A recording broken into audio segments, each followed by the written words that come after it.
Hello everyone, let me talk to you about my PhD thesis, the role of regional anesthetic techniques in enhancing recovery after cardiac surgery. My name is Tünde Szalay-Frank, and besides being a PhD student, I'm working as a specialist at the Department of Anesthesiology and Intensive Care at the Hospital of the Hungarian Defense Forces.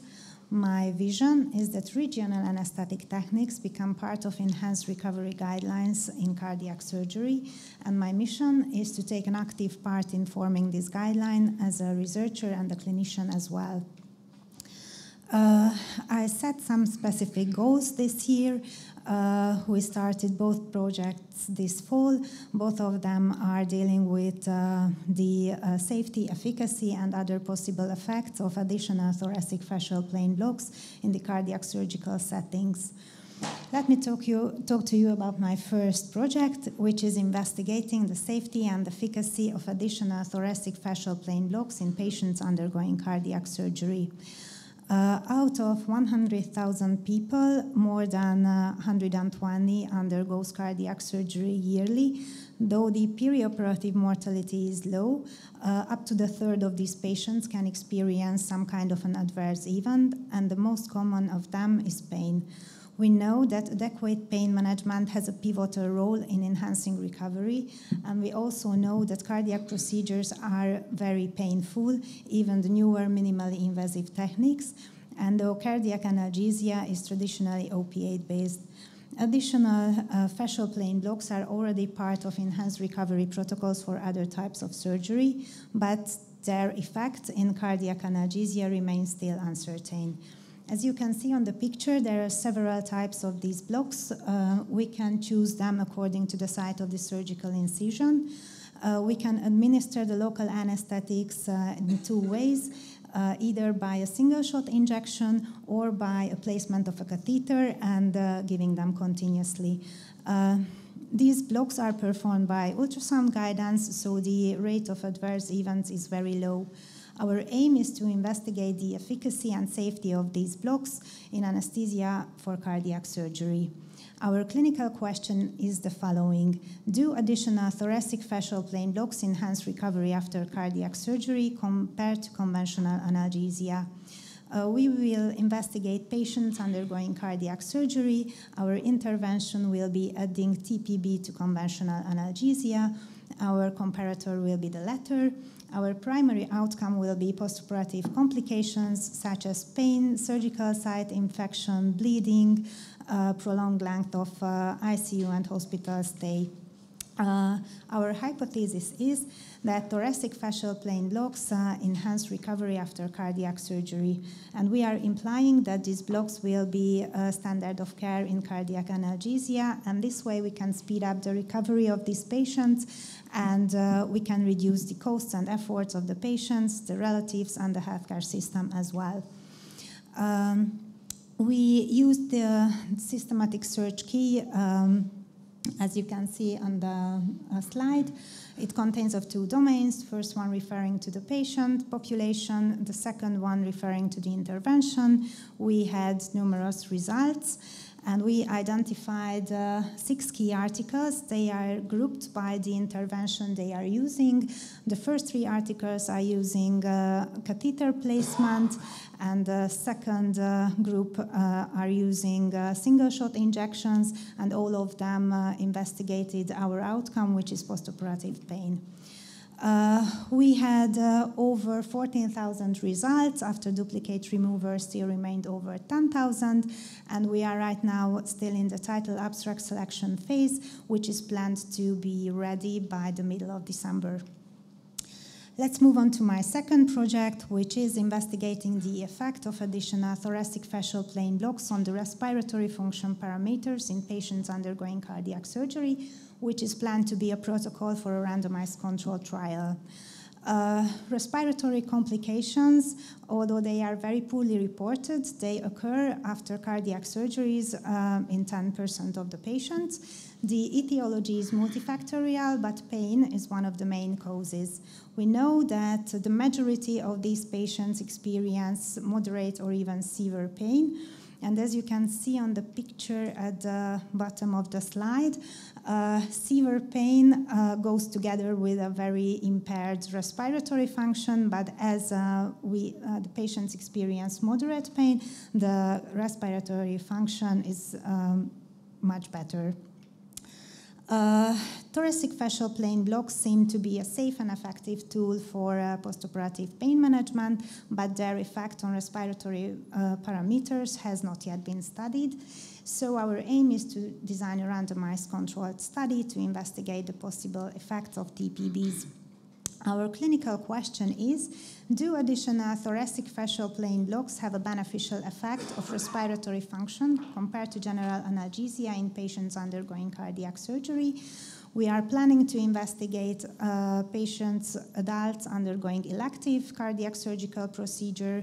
Our intervention will be the same as in the first project, adding TPBs to conventional analgesia.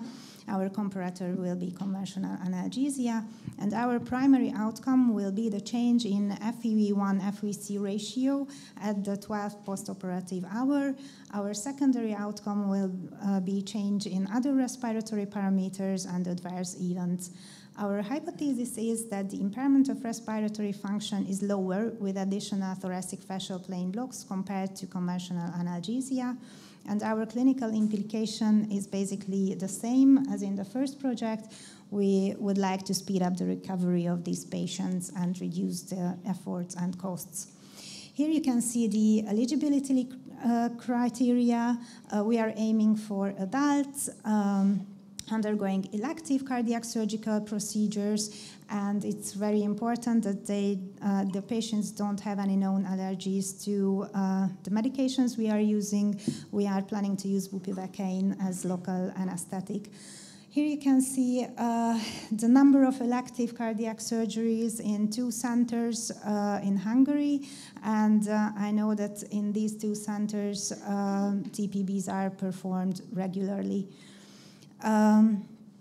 Our primary outcome is it is very important that we are planning to measure it at the 12th postoperative hour, because by the 12th postoperative hour, all the elective patients will be hopefully extubated, and the effect of these plane blocks lasts around 12 to 16 hours.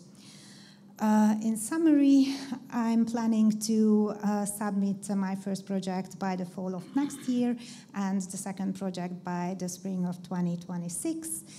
And I would like to close my presentation with a quote from Franz Kafka: "Pets are made by walking." Thank you for your kind attention.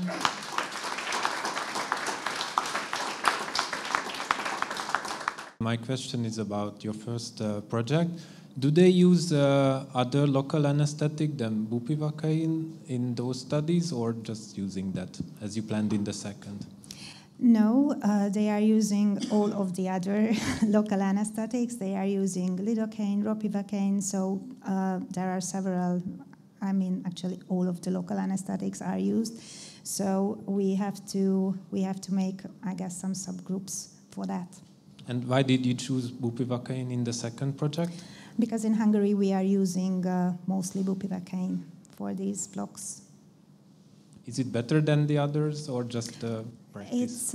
It's the one which is available every time. I have never seen this type of intervention. Can you tell me in what phase of the surgery do you do this fascial plane block?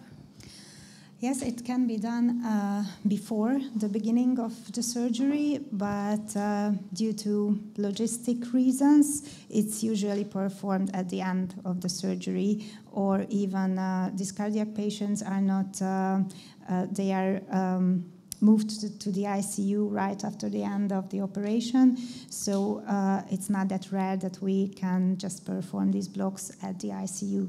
That was a very good question, and I think for your protocol, you should convince your surgeon to allow you to put the block in after anesthesia and before the start of surgery. Yeah, it takes like 5 minutes, so... Yeah, absolutely. Yeah. So no logistic reasons there, right? These blocks actually require expertise. So how do you want to standardize the method or the performance of physicians? Are you going to to train the anesthesiologist how to do it or how to perform it exactly in the same way? Luckily, there are very few cardiac anesthesiologists in these centers, and I guess that they can be trained in like, I don't know, in a week for performing these blocks. You need some expertise with the ultrasound, and that's not a really complicated thing. About the second one, I have 2 questions. One of them is, what is the dosage of the bupivacaine that you're planning to use, and how many times do you have to use it in the surgery? Is it a single shot usage? Yeah, we are planning to use it as a single shot injection, and the dosage, it actually depends, because these blocks are the so-called volume blocks, so it's not really the concentration of the local anesthetic, but the extent of these blocks depends on the volume you are giving, and you have to take into account the size of the patients, because the only thing that we would like to avoid is local anesthetic systemic toxicity. So in a smaller patient, when you would like to give a big volume, then you have to dilute the local anesthetic a bit more. So it's not a fixed dose. Thank you, because I've never thought about that, so it was an interesting answer. Thank you.